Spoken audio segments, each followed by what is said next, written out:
Yes. Like, and that's why I hate saying it, because I know I hate the easy way out situation, because I get really angry about it. But the only thing that was easy for me was, what are you having at your next meal? Yes. It was like protein and water. That's what I have all day long. And it was so easy. Yep. We just got our blood work done. Yeah, we did. And our doctors asked us, what are we doing to have such great blood work? Yeah. And you know what we told them?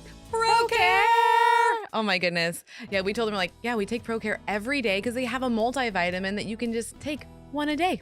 Yes, exactly. They have a capsule and a chewable form. And not only do they have vitamins, but they also have calcium chews. Oh my God, they're so good. They're so delicious. It's like our own little sweet treat for the end of the night. It really is, because they have the dark chocolate and they have the cinnamon roll. Yes, and I love the salted caramel and the dinner mint. Alrighty, we'll go to procarenow.com and use code OSLP at checkout to save some money.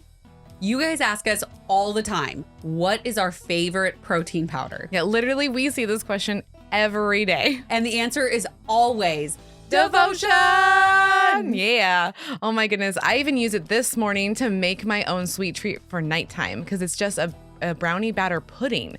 And you literally just use 1 scoop and then milk or water. And then I use it every morning in my coffee. It's so delicious. Oh my God. I want one right now thinking of it. Seriously, it's 20 grams of protein. So go get yours now at devotionnutrition.com. And use code OSLP to save some money.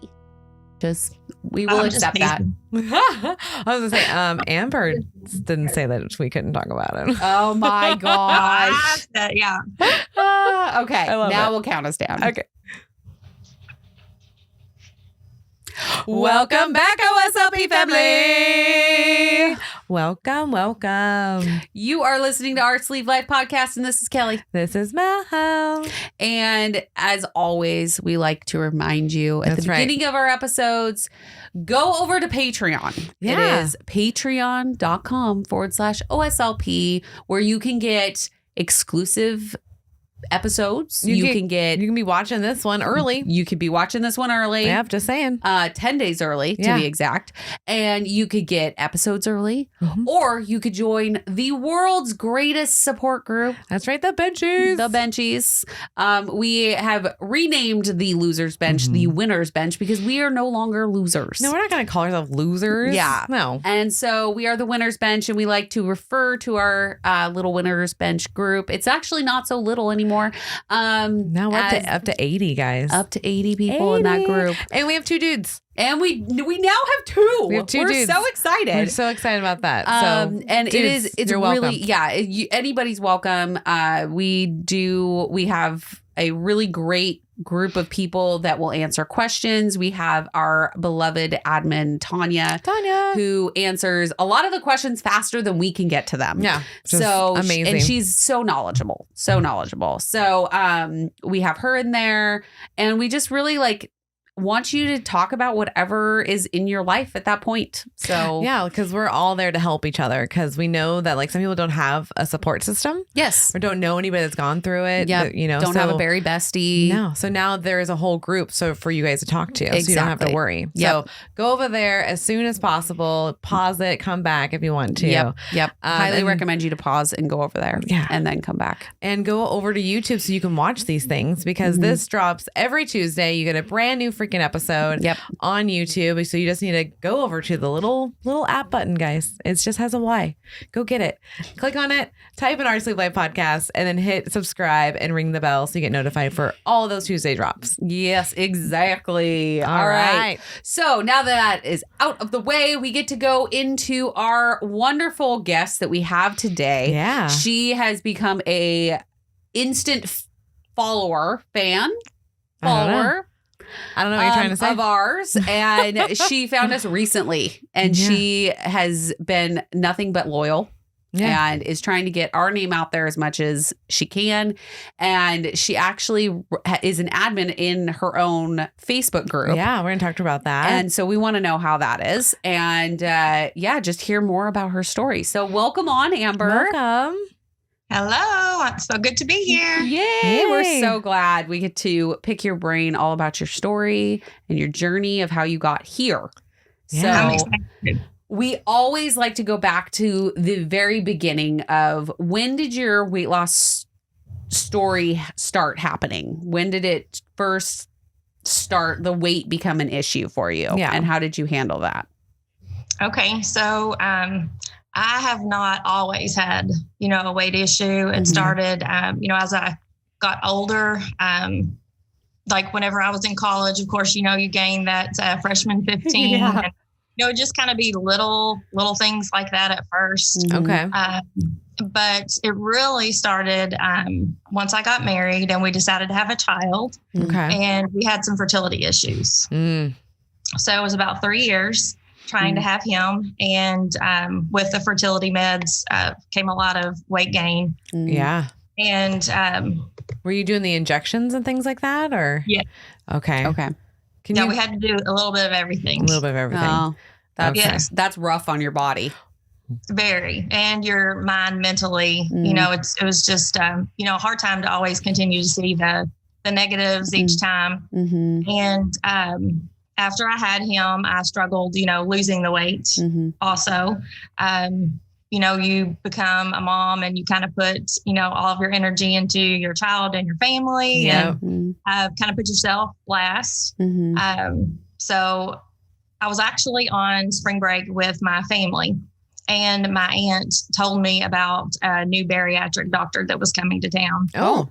And, like I said, I've been struggling, with weight. I would try, the fad diets, the potions, the pills, going to the gym, every cycle that, kind of the weight loss goes through, and you lose some, regain more. Just tired of, that cycle and wanting to get healthier for not only myself, but for my son as well. Right. Yeah, definitely. So how much did you gain through the, the treatments and then having your kid? The fertility issues. Yeah. I gained, my heaviest was in the 260s. Okay. So it was, overall 80, 100 pounds. Oh, wow. That's a lot to that's do. significant. How tall are you? I'm 5'7". 5'7". Okay. Right in that mid-range. Yeah. Yeah. That's a lot to have to do with your body so quickly. Like that much weight. Oh, yeah. Were you seeing a lot of like hip problems, knee problems, anything like that? I was definitely having a lot of in my knees. They would make little crunchy sounds when you're going up and down the stairs. And my back, just when I woke up, I felt like I was, a 90-year-old person. And just, wasn't healthy. I had high blood pressure. I had sleep apnea, high cholesterol. Were you wearing the mask and everything for the sleep apnea? You were? Okay. Okay, good. How long did you have sleep apnea before you started looking at surgery as an option? It was probably a year and a half, 2 years. Okay. All right. And then you heard about the new bariatric doctor. Yes, and how long did it take you to contact them? I heard about it and I contacted him that day. Oh, wow. And I got signed up for one of his first seminars. Okay. In Owensboro. So I was in his first, first group. He came from Florida. Okay. To our little town in Kentucky. Yeah. How big's your town?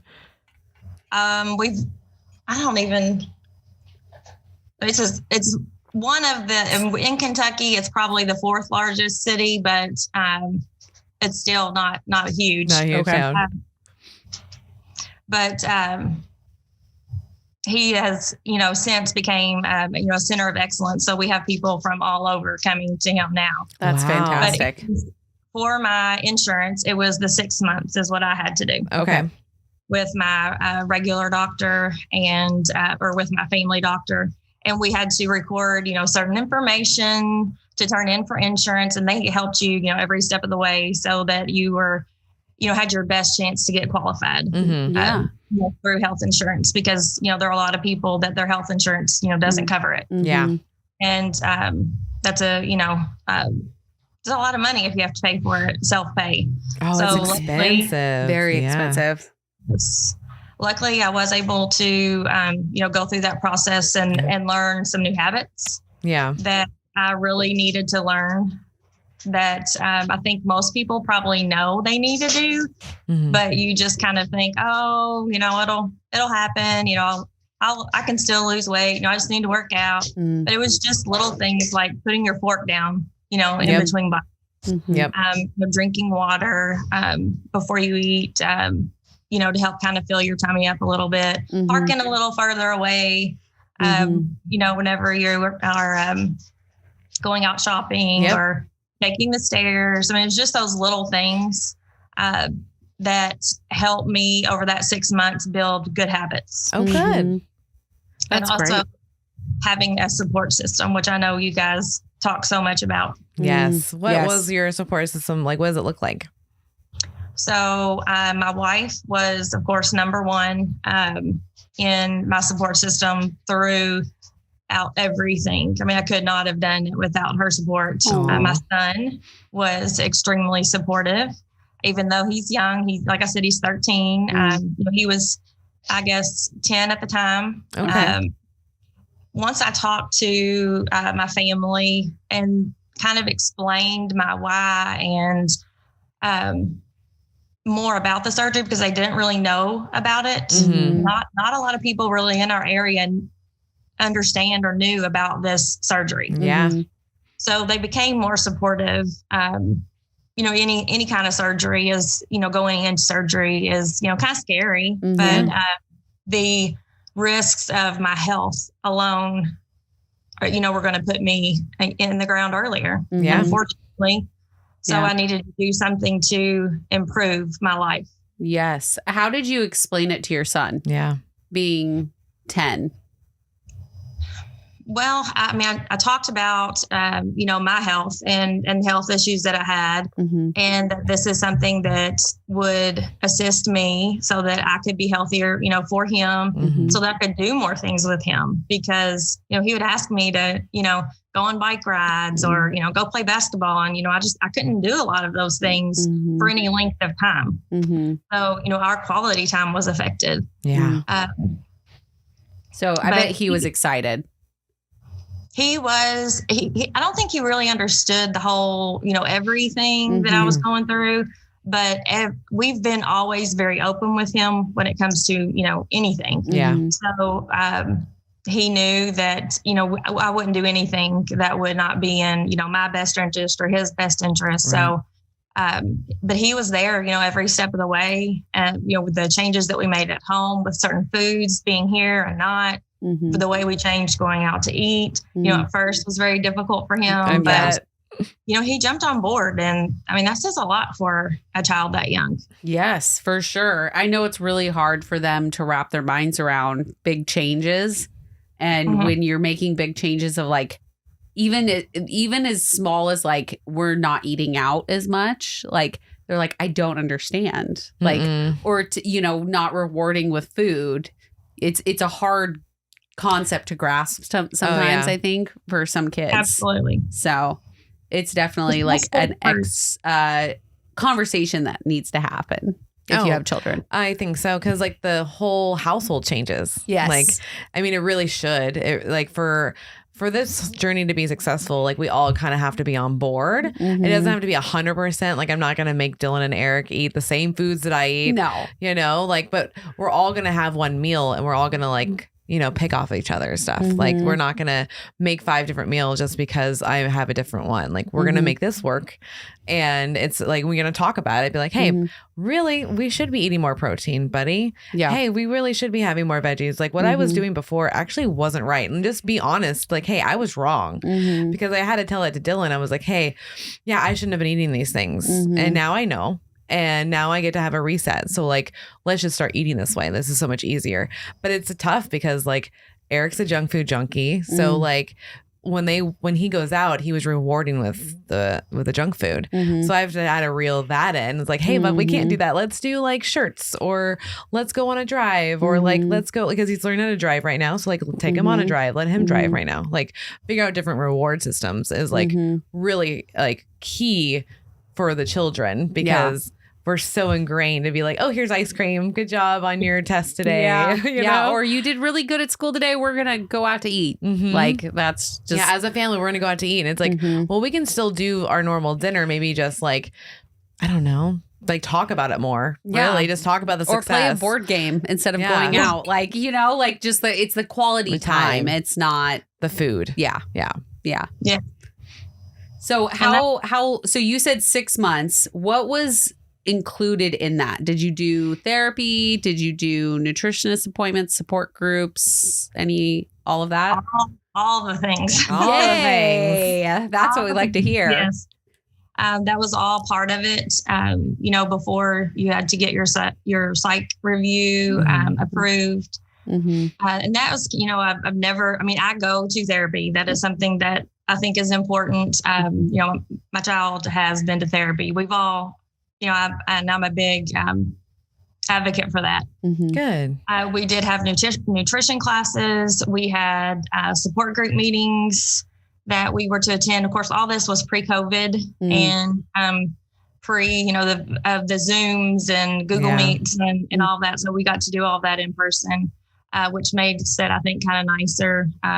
You know, just being able to see and talk to people, you know, that have been through this, because a lot of his nurses in his office actually had the sleeve. Oh, love that. Okay, awesome. Yes. And it was awesome because at the time that whenever I went for my consult right before surgery, he was having the nurses there do the pre-op diet. Oh. And because he wanted them to know what we were going through so that they could empathize and talk to us about it. So that was really cool. That's really cool because a lot of people don't understand how hard that the 2-week liquid diet is. And I don't know if you had to do 2 weeks or not. I did. Okay. So a lot of people, especially support people, don't understand how hard that is. Yeah. You're giving up not only food for those 2 weeks, but after that 2 weeks, your entire life changes. And and you have it's just a whirlwind because you're like, okay, I'm just giving up food for 2 weeks. No, that's not, this is just the beginning of the new world. The beginning of the next 2 weeks. I was going to say the beginning of the end, but that didn't sound right.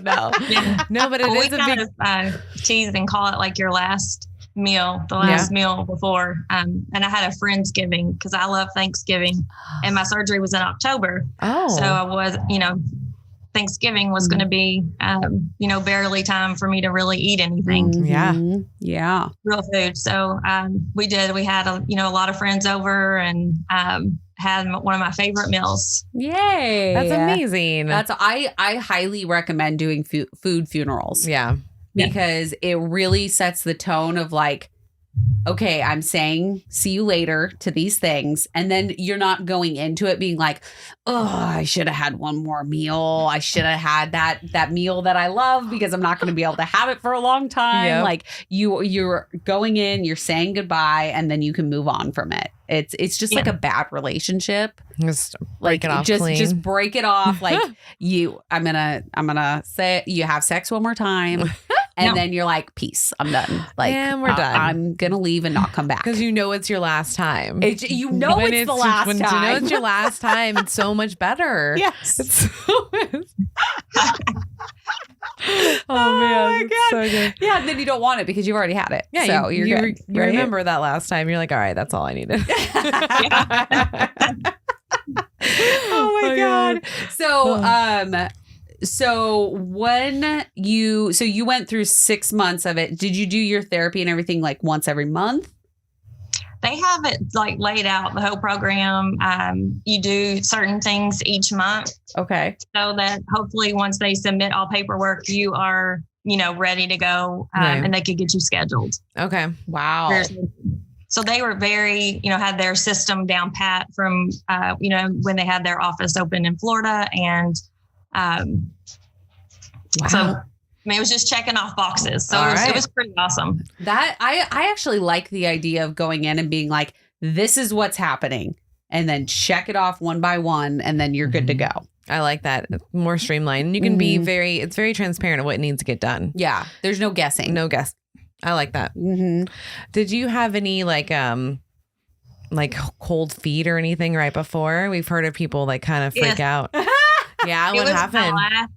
My last office visit, I was like, I have lost some weight. I don't know if this is really, maybe I can just do it myself. And, I was talking to, my wife and telling her, you know what, maybe, I just don't really need to do this. And my family doctor, she said, what have you done in the past? Yeah. Did you make it work in the past? And no, I didn't. And that's why I started this process, was to help myself, because what I was doing wasn't helping. And so I was where I was. It was my fault. I did this to myself, and it was up to me to do what I needed to do to fix it.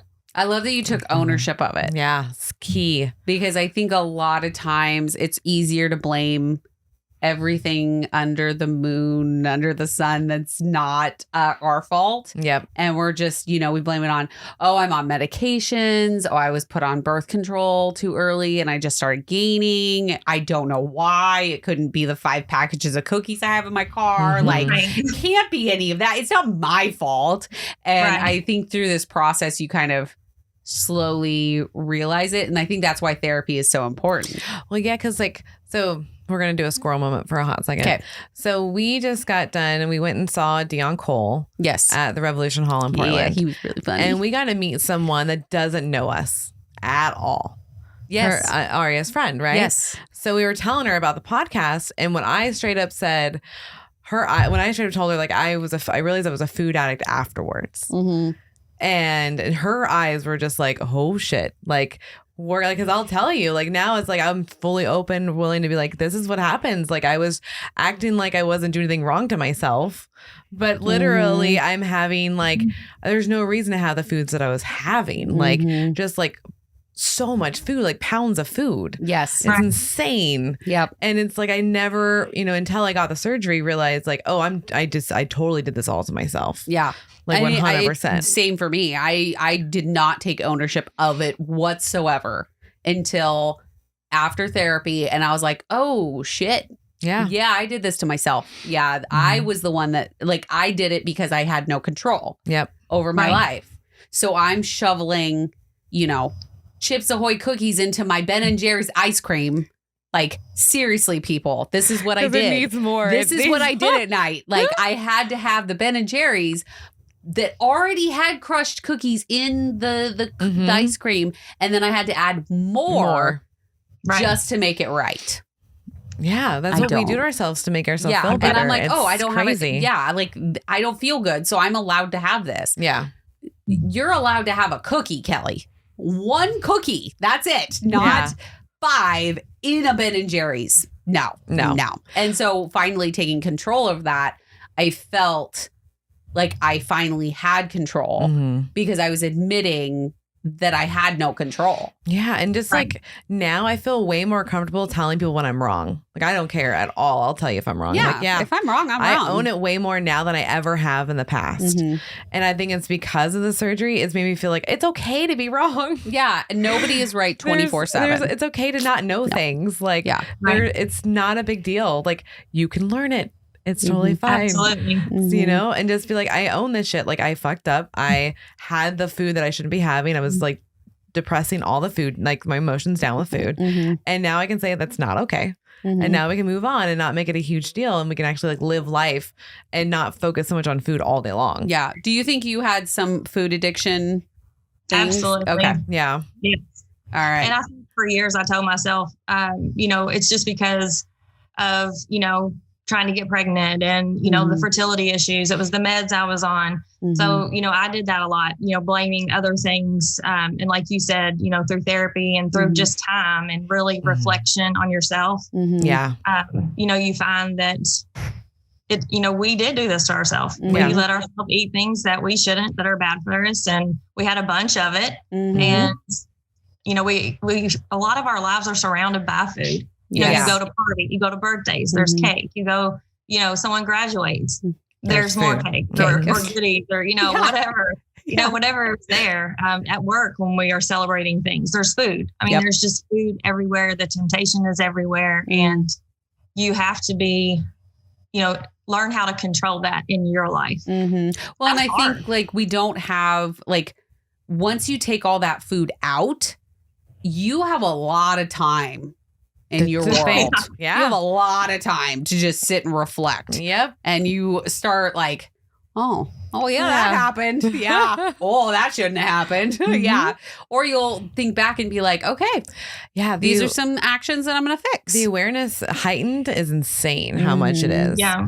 Of realizing what we're doing and being totally conscious of what we're doing now. Mhm. Like, it's insane. I feel like you can feel emotions better in other people too. Like, Yeah. I feel like when there's tension or things like that in the room, I can feel it more than I ever did before Mm-hmm. because Yeah. I'm not focused on when my next meal is, because that ever present carousel of like, okay, I ate breakfast. What's for lunch? Okay, I ate lunch. What's Oh, for yeah. dinner? Like, okay, what's my Definitely. snacks? What's my dessert? The most important question of the day. Mm-hmm. It's not there anymore because you are taking out those main, Because you know what it meals. has to be. yeah. That's You're what's just like, done. what's for lunch? Protein. Okay. Protein's for what's That's for right. lunch. What's for dinner? Oh, protein again. Yep. For dinner. Yep. Okay. All right, cool. All right, water in between. Cool.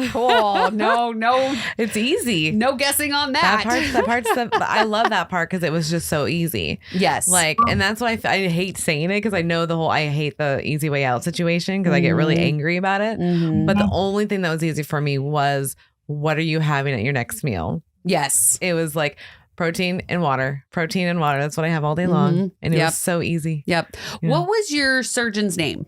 Oh, yeah. Dr. Ravi Alapati. Ooh. Alapati. Okay. Yeah. All You right. have to send us his information because I like the fact he's making his nurses yeah. I do a know. liquid diet. Yeah. Oh, I think it's good. I think everybody should do a liquid diet. Then Yeah. they understand what we're going, like a small sliver of what we go through on a daily Right. basis. Yeah. I love it. So what was your date of surgery? It was October 10th of 2018. Okay. All right. All right. Okay. And what was your weight at that time, if you don't mind me asking? So my weight then was 243. 243. Okay. All righty. And what was that day of going in for surgery? What did it look like? Well, I know it was an early morning. They always So are. I was one of the lucky ones that got to go in the morning, not have to, wait all day. He is just an amazing doctor. His staff, the team at the hospital, the nurses, he had his own floor actually. And I was on the floor by myself. Mhm. Whoa. Yeah. So Okay. I had the nurses' full attention. But they were so good at keeping my wife informed every step of the way. I mean, they called with updates, to let her know where they were, how much longer. Whenever I came out, there was no pain or anything. Oh, yay. Yeah, he did that. It was it's like, it wasn't a pain pump, but it was something with before surgery. Whenever they inject in like your muscles, Okay. I can't think of what it's It's called like a now. nerve blocker almost. Yeah, thank you. Yeah. Nerve. Okay. Yeah, so that really helped. And like I said, the nurses there, he, handpicked his nurses as to, how he wanted that floor to be ran. Nice. And they treated me like, family. I mean, it was Oh. amazing experience. Wow. To get in so many laps per day and get up and walk, and Okay. How long did you have to stay there? it was 2 days. Oh, 2 Okay. days. Okay. Mm-hmm. And I think I had the sleeve. Now I think if you have a bypass, you may stay one more day. I think it depends on how you're healing and everything, and you have to have the test before you go home to make sure there's no leaks and Awesome. all of that. Yes. Wow. He sounds very proactive. And very very detailed. thorough. Mhm. Yes. Yeah. Yeah. I'm seeing why he's getting this excellence Yeah, criteria on him. for sure. Yeah. Yeah. I wonder if that's changed because 2018. So you're almost 4 years out. Yes. Yeah. Yeah. So I wonder if it's changed at all because of the number of days. But no, you were almost 7 and you stayed only one day, right? Yeah, I only So stayed it one just day. depends on the surgeon then. Yeah. Okay. Yeah. It's what their personal Interesting. preference. Interesting. But he sounds very detailed oriented. So he's like, I'm not letting them leave until I'm comfortable with letting them leave. Yeah, not when they want to leave. Yep. Because we Yeah. want to leave immediately. Because we're done. We got what we wanted. You know, I have no urge to leave until they tell me to. I've never had that, like, I need to go home. Nope. Do your thing. You're like, I got a bed, I got a TV, I'm good. I'm good. Like, this is like, if I have any excuse to not be working, this is one I can put on the books. This is for reals. I'm in a hospital room. You can't make me work. It's not a fake That's surgery. right. It's not fake. Not fake. It's not fake, so guys. I will I'm take staying here. as long as they need me to. So you walked the halls. Yes, we walked the halls. I had, several tests that we had to do. Of course, your breathing and then the I already said walking, and the nurses, they came in often to, make sure that we were comfortable. And so, I mean, I have nothing but positive things to say about my experience in the hospital. Did you even have gas pain? Oh, yes. I definitely had, like, in your upper shoulder. Okay. Just walking, and, that really helped. So that was probably the worst part of it, was just the gas pain. Yeah. Which is it's typical. Super normal. Yeah. Jill reminded me, I came out of surgery burping. Oh. And continued to have very loud burps, and, around, the whole time, really. I still can't burp properly. No, like I don't have like loud burps anymore. Oh. Like mine are all like the gurgles. Oh, I don't know. No, I can burp.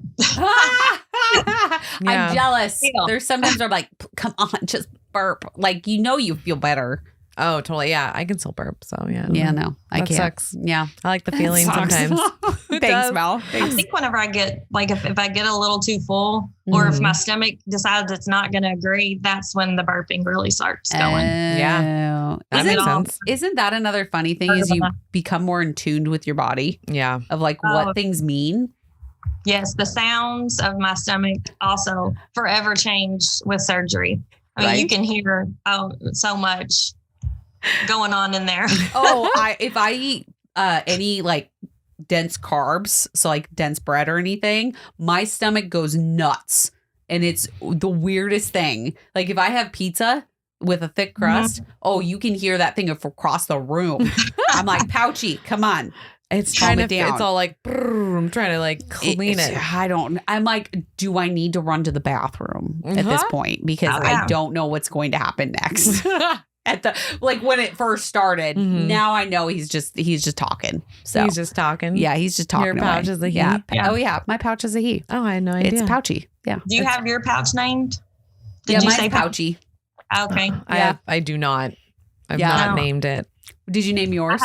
No, I haven't, but I know a lot of people that have. Right? Yeah. I just feel like it's better. I'm on a first name basis with my pouch, and like I just feel like everything gets a name. Like my water bottle, my Hydrate water bottle, its name is Karen. That's true. And you name your cars. I name my cars. My car is Marshmallow. Yeah. And I have a stuffed unicorn, squirrel moment. When we were at Disneyland, it's the unicorn from, well, it wasn't Disneyland, it was Universal, but the stuffed unicorn from Despicable Me. And I like stuffed animals because they fit really good back behind your head. So you know how pillows, like they're either like you're like this or you're too far forward. So I love putting a stuffed animal, and I forgot to bring mine when we went to California. So I bought him. Yes, it's a him. And I now use him at my boyfriend Zach's house. And he has these crazy eyes, this unicorn. And I'll have to post this picture. Like nobody can tell Zach though, because he would be really embarrassed. But he was mimicking him. And so I kept saying him, and he's like, it's a girl. And I'm like, no, it's a boy. Like, it's a him. Leave him alone. And he's like, then what's his name? And I'm like, leave Eduardo alone. Like, so now it's Eduardo. So it's Eddie. If you're Eddie the unicorn, Eddie, Eduardo, like, yeah, it's pretty. Yeah, as you're talking, I realize, have a good time. Yeah, sounds like it. Yeah, I mean, as you're talking, I realize I don't name anything except for my child and our pets. Yeah. I feel like life's more fun if you name everything. I mean, I might start, but yeah, I don't. Yeah, it's just fun to like make up random names like Wally. Okay, your name's Wally now. Like, oh my God. I don't know.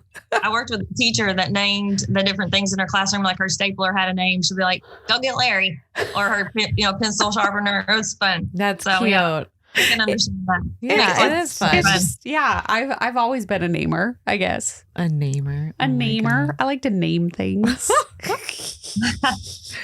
Oh, Okay, Lordy. so back on topic. Yes, ma'am. Because, you know, we like to get off topic 100%. often. Yeah. Right? So fast forward to your first real meal. Oh, yeah. What was it? Well, my first, whenever I could start eating some soft foods, I don't know why, but I was craving eggs. Okay.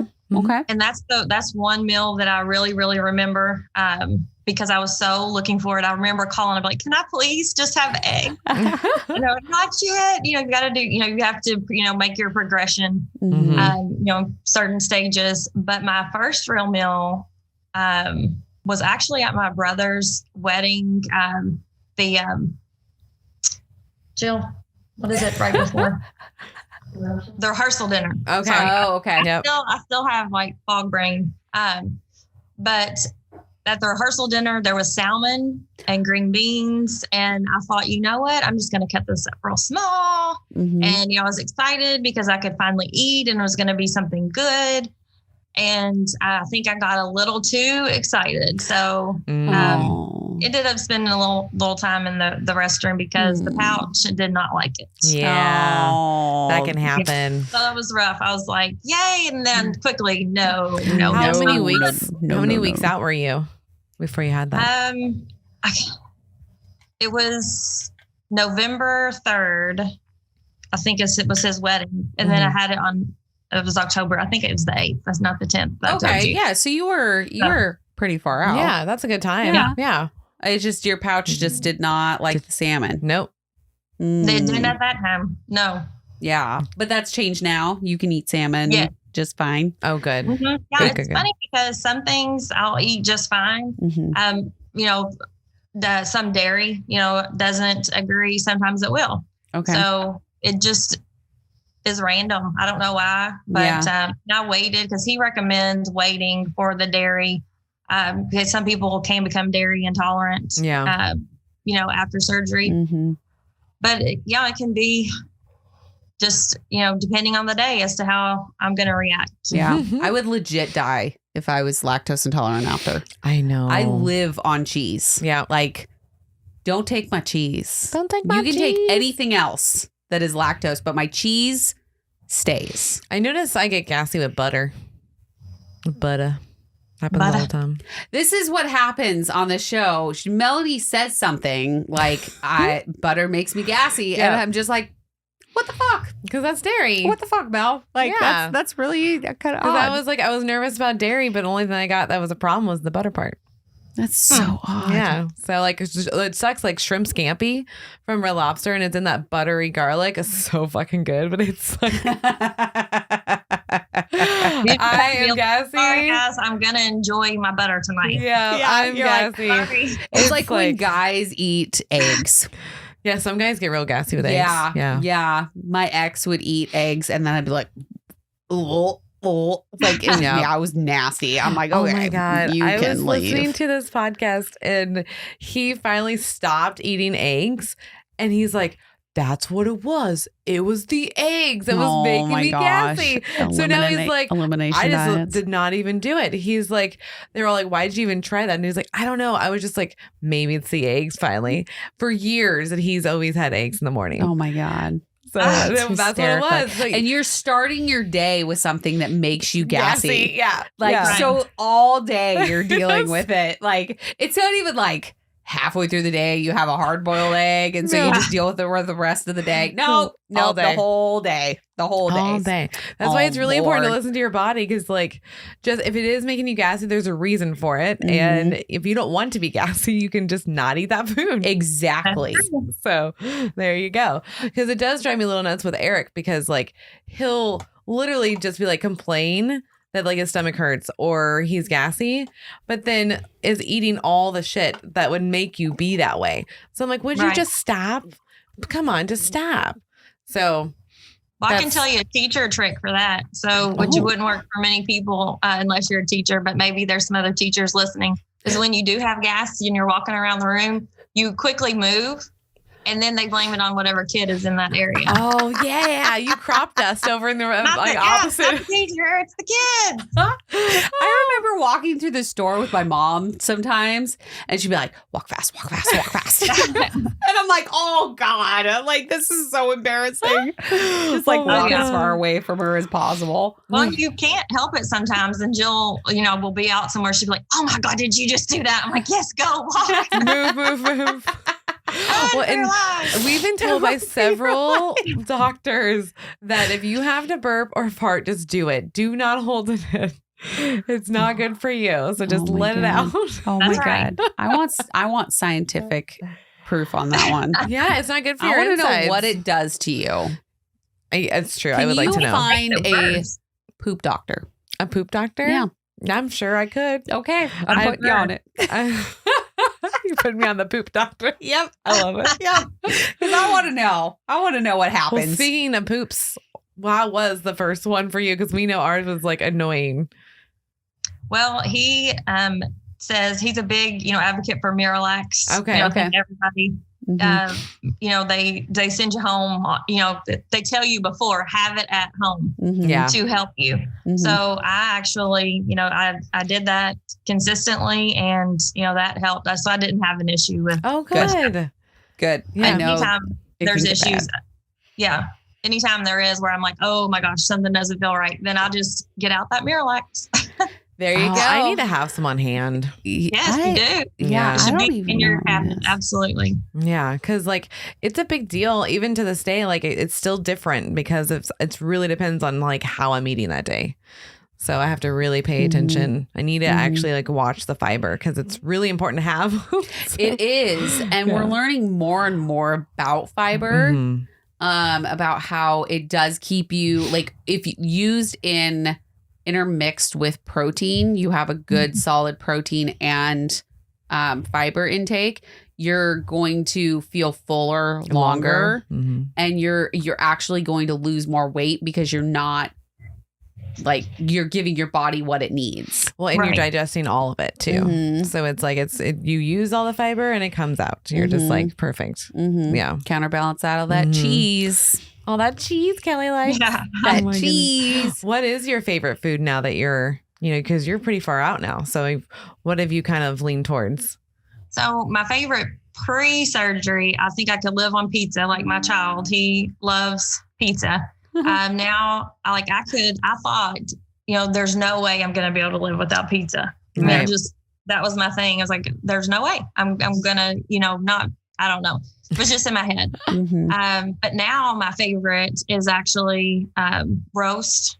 Ooh. I love like roast in the crock pot. Yeah. I feel like my flavors I just savor my food more. And my body, I think the more good things you put in it, those things are what I crave. Yeah. If I don't have the sugary things or, the snacks that, I used to eat, my body doesn't really crave it until I say, okay, I just want to have something. And my thing, which I think, Jill really helped me with as well, is I could have a bite of something that she had. Like if there was a dessert, I could have one bite. Yeah.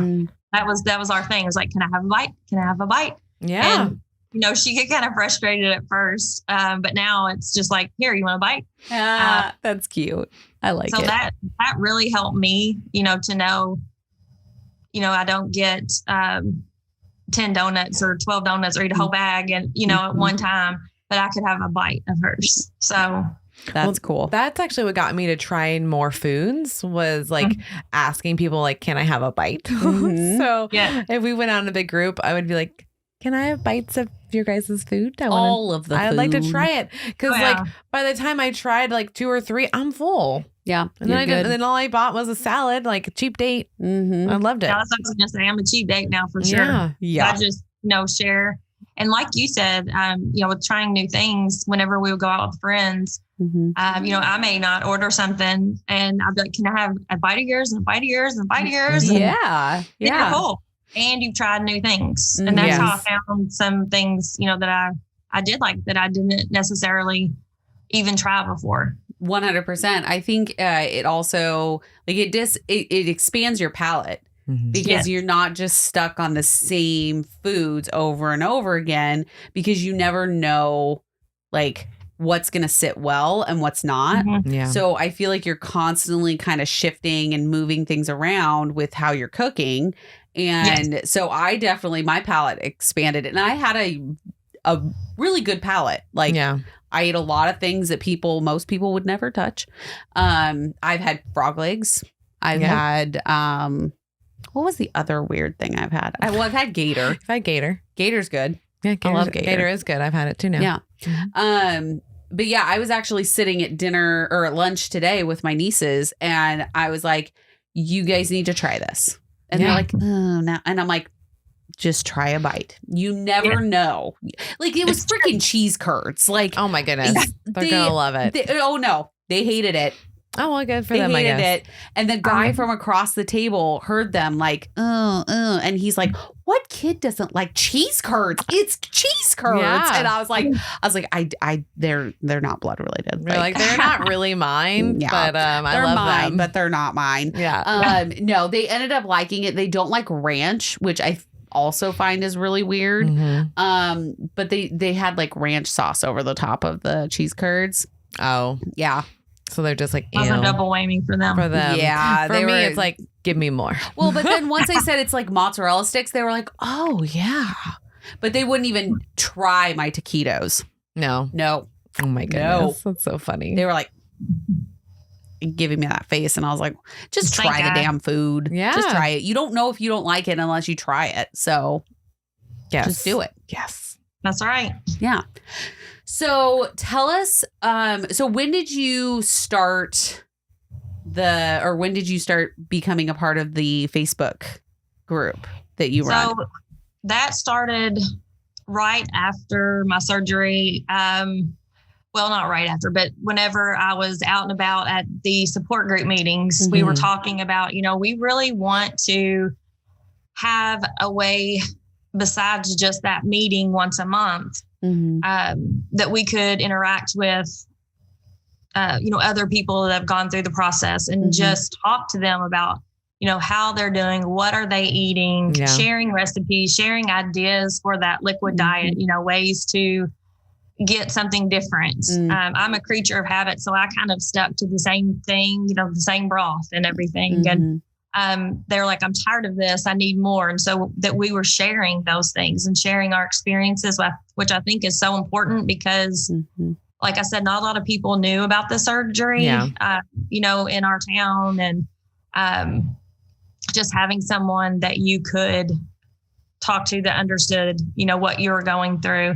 And once more people found out about it, then they were like, oh my gosh, please add me, make me a part of this. I need the support. To keep myself accountable also. Yeah, that accountability is huge. Is so big. It's so important in your life after surgery because you need to know that you have somebody to fall back on when times get rough. And they will get rough. Like one time or another, they will get hard because they're bound to. It's not easy. It's life. Nothing about this journey is easy. Yeah. Well, and that's why it's so hard. I think when people say you're taking the easy way out, because there's nothing easy about this whole process. Yeah. The person that began that saying obviously never had surgery. Is a fucking moron. Well, it's definitely a fucking moron. I would love to meet whoever's coined that. Well, I need to find the origin of that fucking thing. I feel like there's a bunch of people that would like to have a conversation with him. If I find him, I'll let y'all know. Because it's a home address. I'm gonna be totally rude right now. I know it's a dude. I know it's a dude, man. Well, I have a feeling it's a dude. I don't know. I feel like it's some Karen out there. And it could be. If your name's Karen, are hard on other women. They are brutal. They are. Speaking of, have you had any like trolls or really bad comments in your Facebook group? Not in the group, because we do keep it to his patients right now. Okay.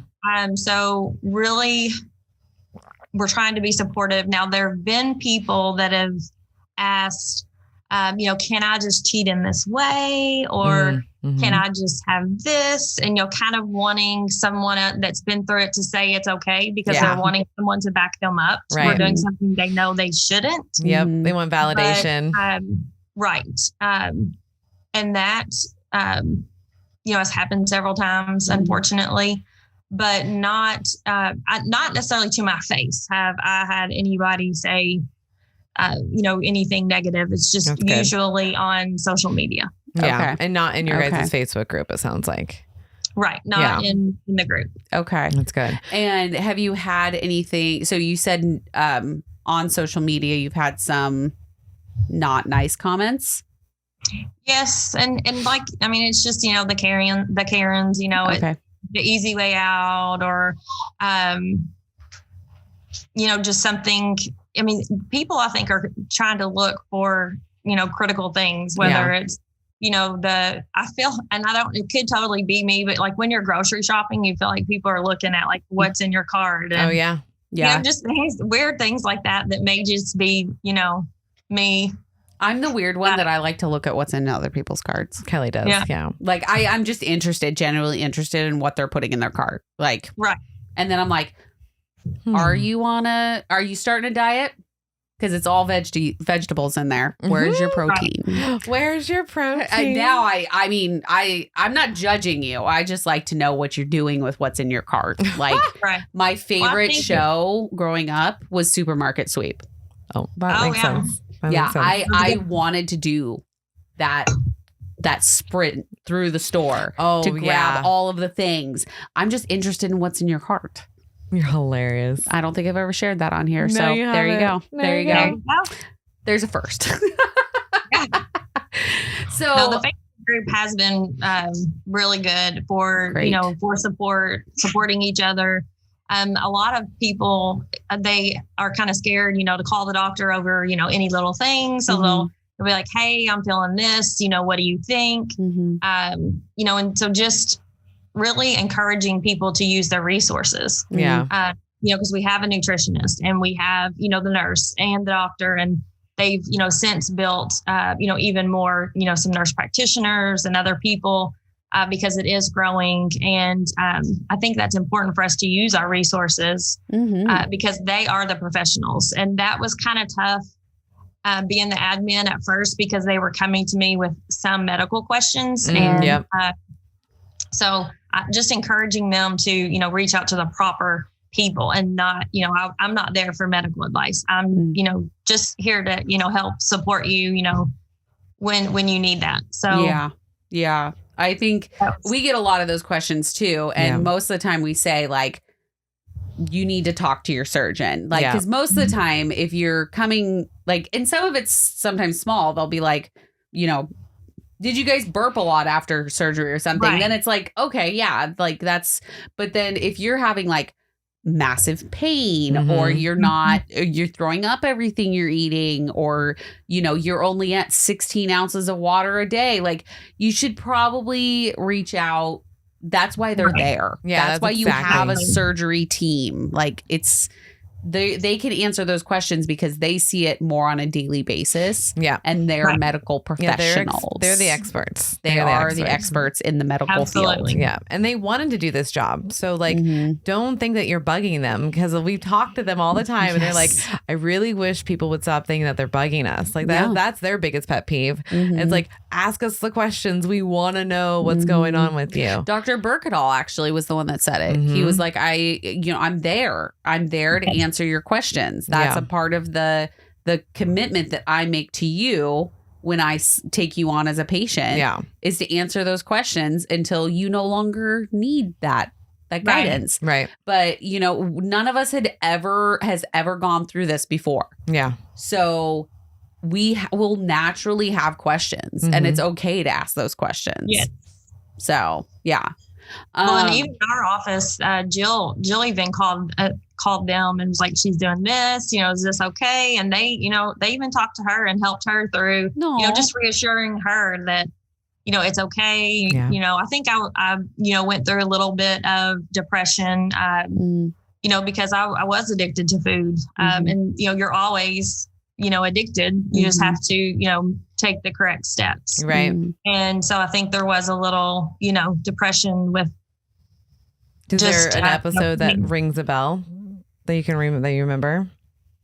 Well, that one I know was whenever I was just starting to eat new foods. And I think realizing that this is forever and what I did, and even though it was for me and I knew it was the best thing for me, it's just, once your mind catches up with everything that's going on, then you kind of dwell on those things in your head. And so that was, did cause some depression, just the realization that, life was going to change forever. Yeah. Yeah. I knew that, but my mind really realizing that this is a forever lifestyle change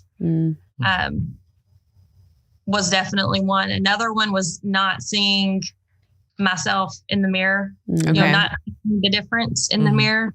Other people could see, and but I still kind of, and I know I've heard it called like fat brain, or body dysmorphia, yes, body dysmorphia, and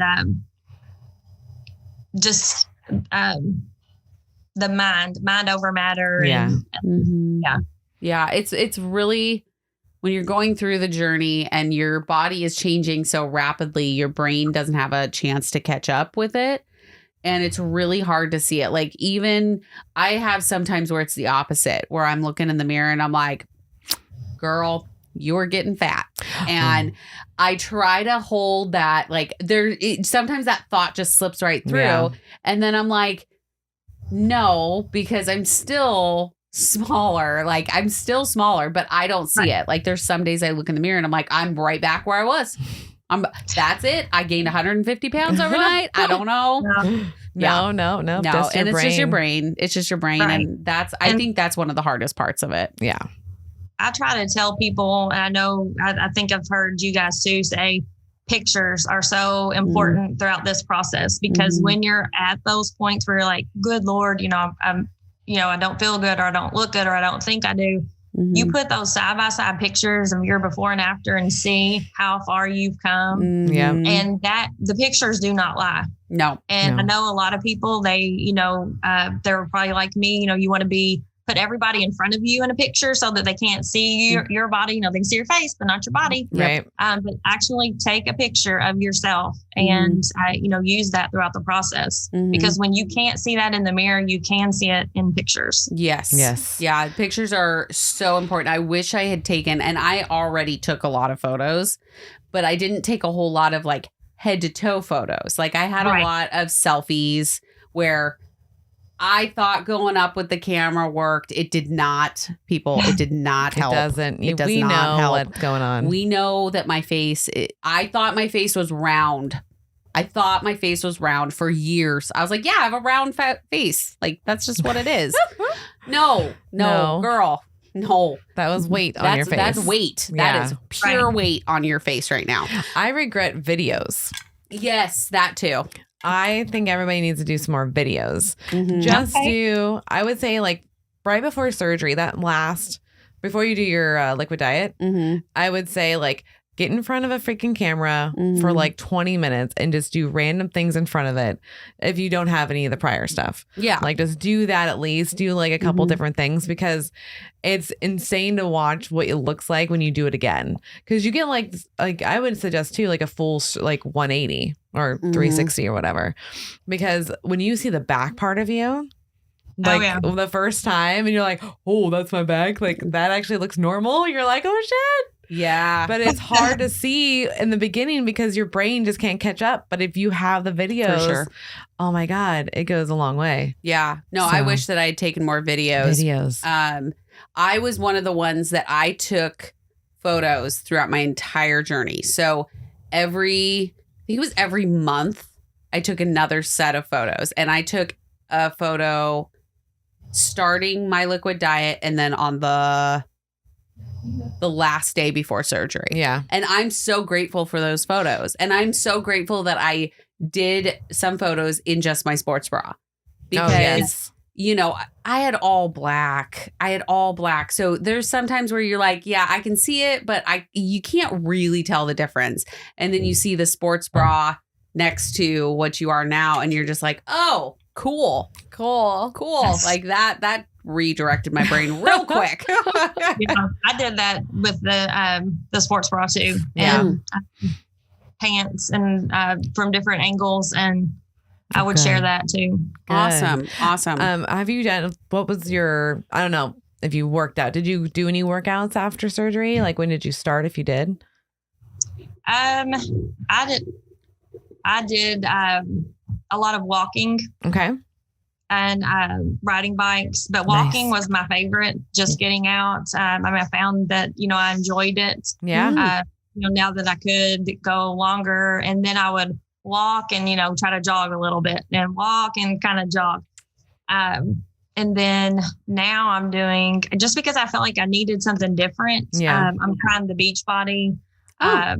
Just because there's so many different workouts. I think at Christmas they had like a half off, and I was like, you know what? I'm going to do this. My sister-in-law is a nurse practitioner. Okay. And she does uses the programs as well. So she's like, just, you know, you need to just try the other, you know, there's so much on there, and there really is. So I'm doing that right now. I like that. Yeah. Anything that gets you moving, I'm all for. Figure it out. There's so many different programs that you can do that will help you. You just need an hour a day, really. It's like, you know, we tell the kids, like, they had recess, you know, like they would go play for an hour. That's what we need. Like the whole play 60, like we need it. I don't think it was an hour. No, they got 30-minute recess. Yeah. Yeah. I was like, I don't think it was that long. Yeah. I think we would have enjoyed that. No, but if you got, like, I would get gym for almost an hour, and then you would get, you know, 30-minute recess. So you're moving. You're moving. You are. You know, we tell definitely. kids all the time they need to do the 60 minutes. Like actually adults do too. Like it's not just for kids. It's for everyone. Like we all need it. So in between my classes, I teach in library now. I was in the kindergarten classroom for 10 years, but it's been about 7 years in the library. And so at the end of each class, I will try, and I don't do it all the time, but whenever I first had the surgery and came back to work, I would do, you know, little 5-minute things with them. Okay. At the end of each class. So, you know, by the end of the day, I'd done, you know, some exercise all throughout the day. Oh, perfect. Which is great to keep your body moving. Your buddy. It is your buddy. Your body should be your buddy. That's there right. You go. Oh my God. Buddy. That's a you should just back away slowly right now. Slowly? Just back All out. right, Yeah, that one did not land. We're gonna go to NSVs. Yes, there we go. What are some of your favorite NSVs? Let me see. I know, of course. I did not have the weight problem when I was younger, but you know, as I got older, just being able to, you know, get up from the floor and not feel like my pants are like suction to your waist, and that's a good one. Yep. Yeah, being able to breathe, crossing your legs again. Yeah. Whenever I got on a ride, not being, you know, scared that I was too heavy for it. Is there any new things you've tried because of surgery? Actually, there is. I went on a hike to a waterfall in Gatlinburg with my sister-in-law that's actually the nurse practitioner. Oh. Yes. And then we did zip lining, and I never, ever would have put myself on a rope before. Oh, there you go. Dangling above the treetops. That's right. So, wow. That was amazing. Yes. Oh, I'm so excited for you because I want to do zip lining so bad. It was so fun and so worth it. Okay.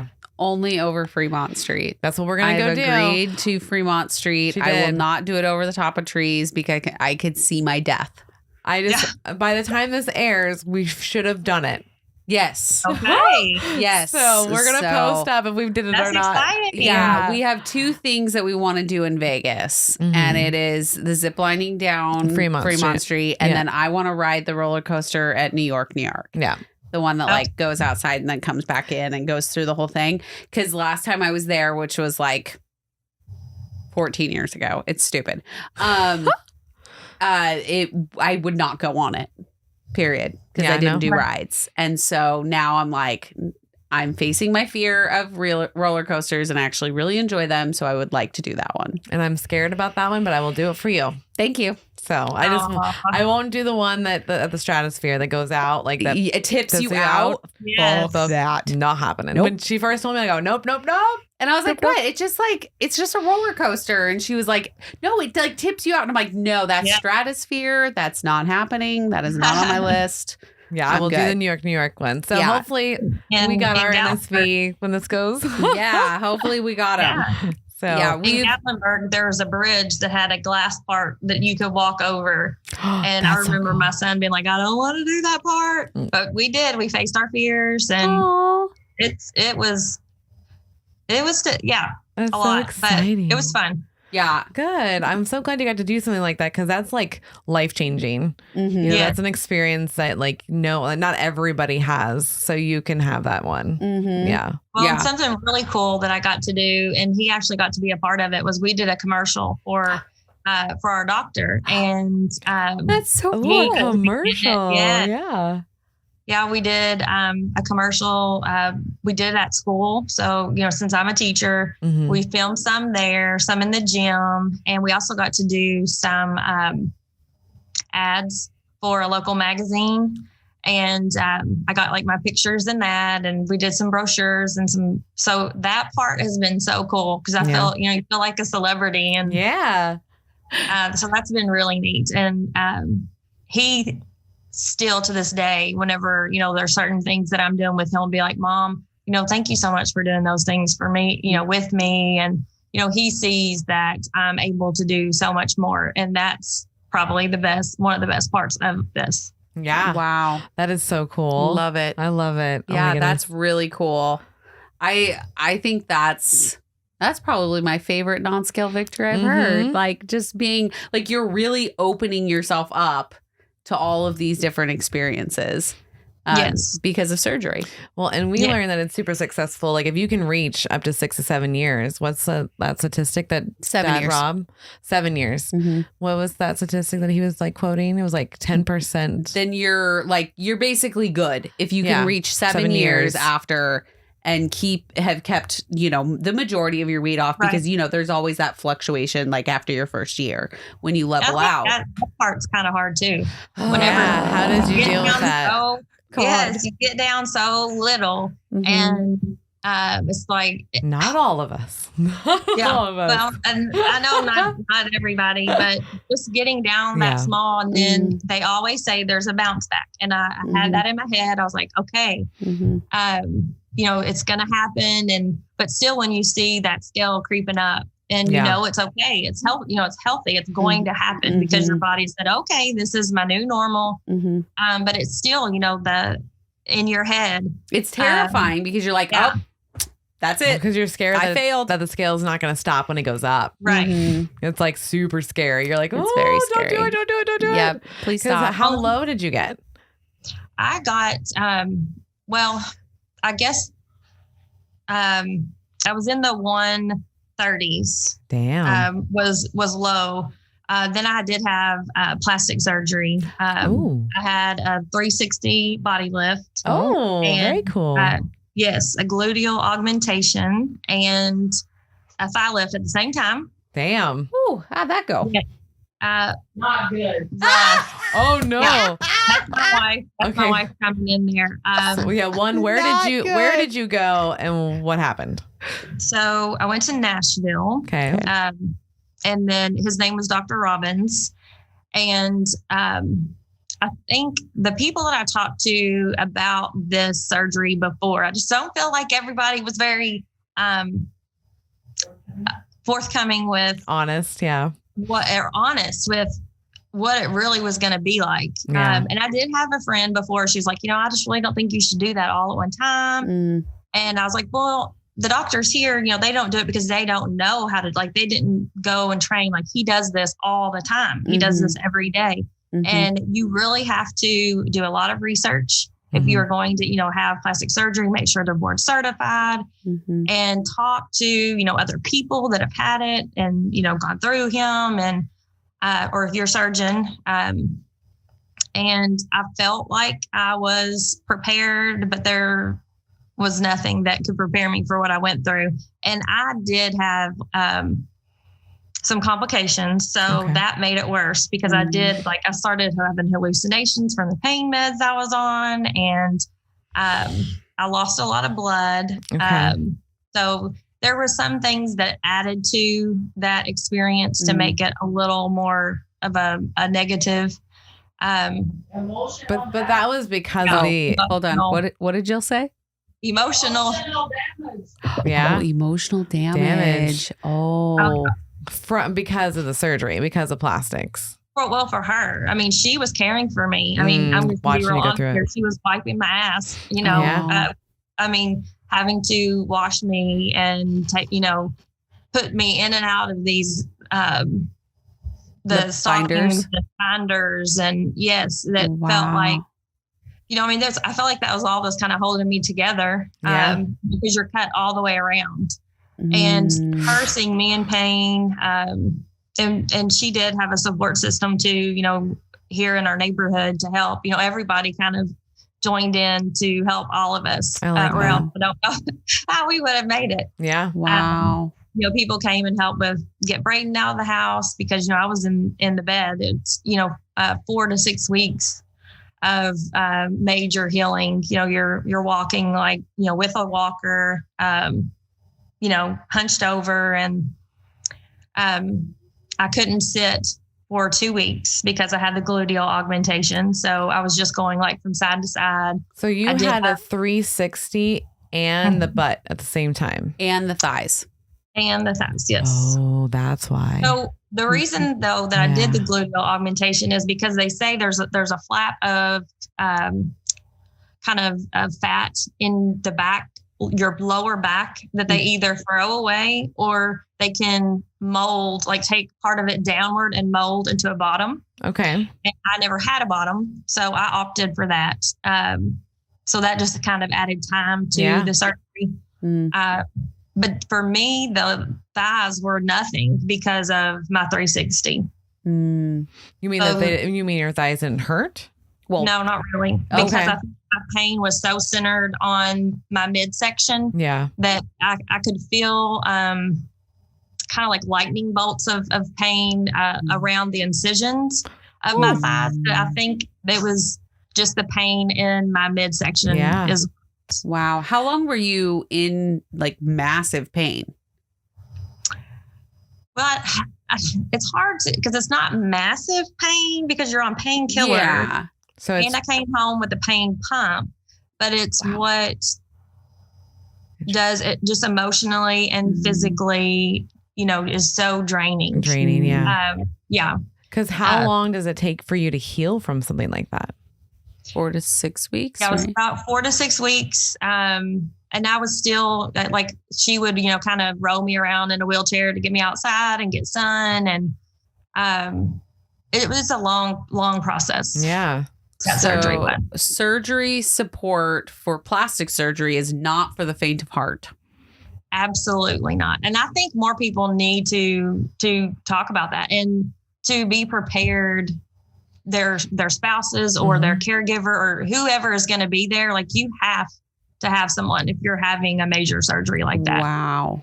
Well, and listening to you talk about Jill, like, I can totally sympathize with her because, like, watching my husband go through his back pains and him, like, the first time I watched him, like, grip our porcelain sink, and he was crying in pain and then could not move. Like, there's nothing, he could not physically move. I couldn't move him either. Like, anytime we touched him, he would be in pain. I was like, holy shit. And then I didn't realize, like, days later, that affected me. I was like, oh, that did some damage. Like, we need to deal with that, because I was like, that is not something I never like. I thought I knew I would probably sit eventually, just because of when you grow old together. But like, I'm like, this is too soon. Too soon. Wasn't ready. Wasn't properly ready for that. And it can do, like, if you don't talk to your partner about that, because I instantly talked to him about a few days later. I was like, hey, just FYI, like, obviously you're in pain, that you were first, but just understand, like, that does affect us and we need to get you better. Like, how do we get you better? So, well, and it's probably hard for you, Amber, because you opted for it. Yeah. Like, this was not like you hurt your back at work. Like, you opted to. I did this to myself, right? Also. Yeah. And so it was probably hard on you emotionally too, because you're like, why did I do this? Yeah. Type of thing. I did go through the what in the hell did I do? I went through it first. Yeah. Oh, what the hell did you do, Amber? Yep. Yeah. Oh, Lord. Because she said, there's many times, she would go in the other room and just cry, because she, you don't know what to do or, how to help. There's nothing, that you can do. It's just, I had to deal with what I had done. Yeah. Well, and you don't want to see your significant other in pain. No. Like, especially take on their pain. I mean, she took on my pain. Yeah. She's an empath, very empathetic to others. And she took it on. She wants to say something. I could feel it. What do you want to say, Jill? I can feel Jill there. Yeah, I'm not getting in the camera. But now I say, I built a wife. So anytime she's like, I'm going to go to Target. And I'm like, no, bitch, I built a wife. You've got enough money right here on your body. We ain't going nowhere. That's so we talk about money. I'm like, instead of build a bear, she built a wife. Yeah. I love it. I think that's amazing. Oh my goodness. And I also had the breast lift and augmentation. See, as well. Playing. I built. Holy shit. We did. Whoa. Holy shit. You did a lot, girlfriend. All in. Yeah. So I did that in December, that same year, December 2020. How was that compared? So that wasn't together? No. Okay. No, that was different. It's like, damn, man. And mine, they were just like little pathetic little flat backs. Right. And I never really had anything anyways. But especially once I lost all the weight, they were just inflated little things. Yeah. And it was kind of funny because on Amazon, you can buy little inserts. And so before I had my surgery, I bought those. It was supposed to be similar to my size. Okay. And they're like little chicken cutlets you put inside your bra. And I wore them every day just to see, like what it would be like until surgery. So. And how did it feel? Yeah. Well, you did surgery. Once I finally had surgery, actually, it was like a breeze. Okay. Compared to what I went through. Mm-hmm. I mean, that was super easy. I did have to sleep in the chair for a while just because I didn't want to lean back, but that was nothing compared to what I went through. Okay. Wow. I can't. Oh, I was just excited. Like I'd look in the mirror, I'd be like, woo, or I'd look down like, these are mine. I was excited. How big did you go? I just did, I think it was 350 cc's. So I was like myself probably an A and now I'm a C. Oh, cool. Okay. Yeah. Very nice. Not too bad. No. Yeah. Probably fits your frame. No, I did more for my body type. I worked, with my doctor, and he asked me, what I wanted, what I envisioned for myself. Mm-hmm. And, we did the try on and all of that. So I knew, it. What I wanted. I didn't want it to be fake. Did you go to the same surgeon for both? No, okay. I did. So the first one I did in Nashville, and that was a 2-hour drive. So I had to, ride home after I had my body lift. Mm-hmm. I rode home 2 hours in the back of a truck, laying down with not in the back. You're in the back all drugged up. You're like, whoa! In the back seat of the truck. Got it. Like my best friend was back there, and then I had another friend with me for Jill, her to have some help. Mm-hmm. Okay. And we drove home, and then we would have to drive 2 hours for every visit. So I have a doctor here that is the boob man of our town. Okay. And several friends have gone. His name's Dr. Eds, and he just did a phenomenal job. And he's very similar to my bariatric doctor with like a list of what you need to do, everything step by step. And, you check off those boxes, and it was a smooth surgery. Jill definitely liked that much better. I bet. I have only seen photos of 360s done, and I didn't even think of like the fact that you are legit like split in half. Yeah. Yes. Like, it's scary. That's a scary thought to me. Yeah. Because I go back and forth about surgery, like about plastics. Like there'll be some days where I'm like, nope, I'm doing it. This is just what's going to happen. And then there's other days or stories like yours, and I'm like, ew, let's put that in the back pocket for right now. You're so funny. Yeah, I go back and forth all the time. Yes. Every interview. Yeah. A lot of people, reach out, through the support group also. And, just ask, hey, I'm thinking about having this done. And I had people that I felt like weren't honest with me at first. And, I tell them I would do it again, but I would do it differently. Yeah. But I would do it again. Okay. So, but I did have one lady, she was like, okay, seriously, I'm starting to doubt this. I need you to be super, super honest. And I just, I laid out the good, bad, and ugly. And she was glad that I did. Did she end up doing it? She did end up doing it, and she I think said the same thing I did. She was like, I just don't think everybody was really that honest with how everything was going to feel, and because I think some people, they just say the part of yes, I do it again, and so you think, oh, it must be must have been fabulous. Well, no, it doesn't mean it was fabulous going through it, but I would do it again because that's, something I wanted to do for myself. Right. Yeah. Yeah. So the healing was totally fine and everything like that, though? Like it healed up good? Absolutely. Awesome. Good. What was the... Oh, I totally had it. I was going to ask I you about done that in a while. The nipple. Did they have to remove your nipple? So they cut around it in this particular one because I was so low. They had to raise it up a bunch. Okay. So it goes around your nipple, and then it's like an anchor. It goes down to where your breast fold is, and it goes underneath your breast. So I had to have that kind of cut. Do you still have sensation? Yes. Oh, okay. It is less on one, and then one is kind of a little more height. So one has better than the other. Okay.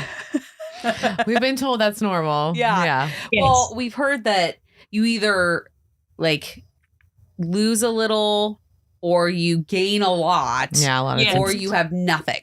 Yeah. Yeah. Like I've heard the same. Yeah. So you're one of the lucky ones that still has feeling. Yeah. Because I think that would freak me out. That is the only thing that's freaked us out about the boob part. So, because I still want to get a tummy tuck and a boob lift. I haven't wavered. I just need money for it. So, I mean, that's the bottom line. Mel's GoFundMe page is. No, I'm joking. Because there's a lot of people that actually do that though. Yeah, they'll get GoFundMes. I mean, there's no. You do you. I don't know. I don't. I wouldn't do it. Yeah. No, but no judgment if you do. I didn't do it either. It costs them, and mine was self-pay. There are, some insurances, people have that will help, like they'll do the paniculectomy and then you can pay, to upgrade to the tummy tuck. But I had a friend that she had her tummy tuck and her arms paid for through insurance. So wow, that's awesome. That's great. Yeah. I mean, so there is hope. Do you mind us asking what the self-pay was like? A lot. I think that's our answer. It was like $21,000 for the body lift and all that, and then it was like, was it 10 for the rest? That's not bad. Okay, all right. Build a wife. That's what she says. Build a wife. Yeah, I like it. I love that. Yeah. Because what you've done that seems reasonable. Because you did a lot of surgeries. Like a lot of areas, because Dr. Beta says he will not do more than 3 areas in one surgery. That's it. He has a limit. I recommend sticking to 2. Yeah. After what I've been through, I just think, your body, it's traumatic. It's trauma to your body. It is. Yeah. Well, and I think doing the butt and the 360 and the thigh, like it's all like in one area and not being able to sit Like, Yeah. I can't imagine like just switching from side to side after I just got cut in the middle Seriously. and my thighs and like, ooh. Well, I did have one area that popped open. They call it like popped a stitch. Mm-hmm. And that was that and my knees, the drainage I had a seroma on both of my knees. So I would have to keep going back and having them drained. Oh my God. And then they finally just left it open, and I had to pack it with gauze myself and let it drain. And then once it stopped draining so much, then I could let it close on its own. Wow. Yeah. Thanks. So that's what like my experience, there are some things that don't always happen, you know, so it made it a little more traumatic. Yeah. But I feel like it's important, like you were saying, like it's important to tell everything that happened, because there are things like that could happen to somebody else. Yeah. Yes. They could, have a bad reaction to the pain meds. They could have a bad reaction to the anesthesia. Like there are things that could happen there, but then also having those like popping the stitches, that can happen pretty commonly. Yeah. To anybody. Yes, it is very common. Yeah. So, things like that. And I feel like as somebody that's like on the fence about whether I want it or not, those are the things I want to know, because those are the things that I want to be fully prepared for if and when I choose to have it. Right. I want to know, like, okay, what do I do if this happens? What do I do if this happens? I want to have all avenues figured out. Just give me a call, girl. We'll talk all about it. There you go. I love it. Thank you. Yeah, Well, because I like to have it all, every exit mapped. Oh, Yes. yeah. Oh, yeah. It's super important to be like planning, in your head. Yeah. Map it out. Like you said, it's not a low key in and out surgery. Like this is something that is a body altering surgery. Yeah. And you have to take it seriously. You can't just jump into it, I think. Right.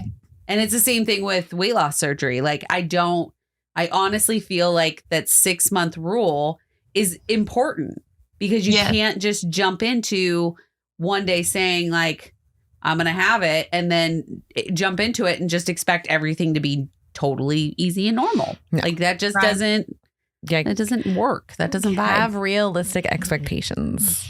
Yes. That is very accurate. That is so important, So especially with plastics, because I think I had a little bit of unrealistic expectations. How so? On what my skin would like, what I would look like. I still have the cellulite. I'm 43.